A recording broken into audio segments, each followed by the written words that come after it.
আপোনালোকক জনাইছোঁ এটা গুৰুত্বপূৰ্ণ খবৰ।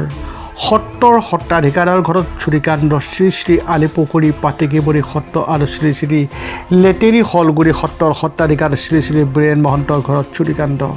ঘৰৰ সকলো আচবাব চোৰে চুৰি কৰি লৈ যায়। টকা পইচা, মোবাইল, সোণ ৰূপৰ গহনা, গেছৰ চিলিণ্ডাৰকে ধৰি কাঁহৰ বাচন বৰ্তন সকলো চুৰি কৰি লৈ যায়। শলগুৰি পহৰা চকীৰ পৰা মাত্ৰ 500 মিটাৰ দূৰত এই কাণ্ড। সত্ৰৰ সত্ৰাধিকাৰৰ ঘৰত চুৰিকাণ্ড। শ্ৰী শ্ৰী আলিপুখুৰী পাতিকিবৰী সত্ৰ আৰু শ্ৰী শ্ৰী লেটেৰী শলগুৰি সত্ৰৰ সত্ৰাধিকাৰ শ্ৰী বীৰেন মহন্তৰ ঘৰত চুৰিকাণ্ড।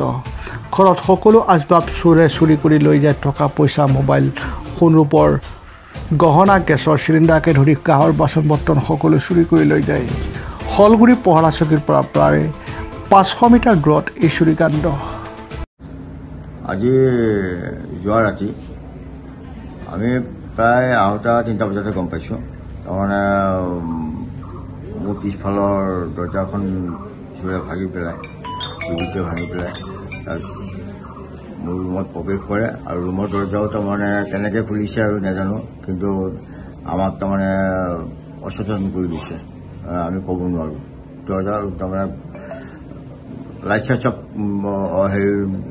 অন কৰি দিছে, লৈ পেলাই তাৰমানে গডৰেজটো ভাঙি পেলাই গডৰেজৰ ভিতৰৰ বস্তু আৰু লকাৰ খুলি পেলাই মোৰ তাৰমানে নগদ 15,000 টকা আছিলে আৰু সোণৰ ফুলি আছিলে আৰু অন্যান্য এনেকৈ আৰু কিছুমান খুচুৰা পইচাও আছিলে, সেইখিনিও সেইবিলাক কৰি লৈ গুচি গৈছে আৰু মোৰ পকেটত আছিলে 760 টকা, সেইটো লৈ গুচি গৈছে।